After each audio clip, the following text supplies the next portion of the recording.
Okay, sculpture kids, one of your project options this week is to use this website. I have only used it since we started looking for stuff to do online learning. So it's kind of weird. And this video will only let me go for 5 minutes before it cuts me off. So I'm just going to show you what I can, and we're just going to roll with it and see what happens, okay? You are going to use this sphere to make a face. If you need to zoom in or out, I am just able to pinch my fingers on like that little mouse pad. And then you'll go over here and there's all of these different tools. Some of them don't really make sense to me, like brush. If I were to take this and run this along here, the brush tool is making it kind of bump up. Now I'm going to take my arrow and put it beside the circle and I can drag it. And then you can see that it has made like this bump right here. You can change the radius of every tool that you use to make it larger or smaller, and the intensity.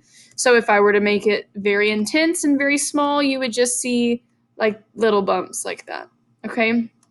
You can reset always right there where it says reset, pinch it down a little bit, and then you can come back over here. So you have inflate, rotate, smooth, flatten, pinch, crease, drag, paint, scale, and cut. Some of them are self-explanatory. So if I'm trying to make a face, remember we were just working on giant heads before we left.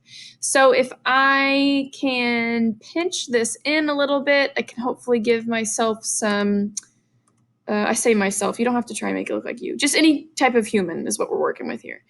You can kind of pinch this in, try and give yourself some cheekbones. That might not even work. Let's try drag. Give yourself, whoa, those are too big. Reset sphere, pinch it out. Okay, we're back to drag, and we're gonna, is there not a intensity on this one? Oh, I don't even know. Oh, I can just go a little bit easier. Just a little easier. If you see me like quick fix, that means I hit Control Z on my keyboard. That's just a quick little undo. Okay, this looks insane. So now I'm going to come up here to smooth, and I'm going to try and smooth out these dents a little bit, and it is working. I can move this circle around. I'm kind of uneven, so we're going to rotate it to where it looks like it's in the right spot. All right, so we have cheekbones. We're going to smooth this out just a little more. And then I'm going to start on the nose and the eyebrow bone. You can go to inflate or brush. Brush seems to be like it adds onto it without making it super huge, like the inflate button, and I'll show you that in just a second. So I'm going to run this down the middle to try and build up where my nose is going to go. You need where your nostrils are going to go, where your eyebrows, like the bone of your eyebrow is going to go. You can have a little bit of where your mouth is going to go.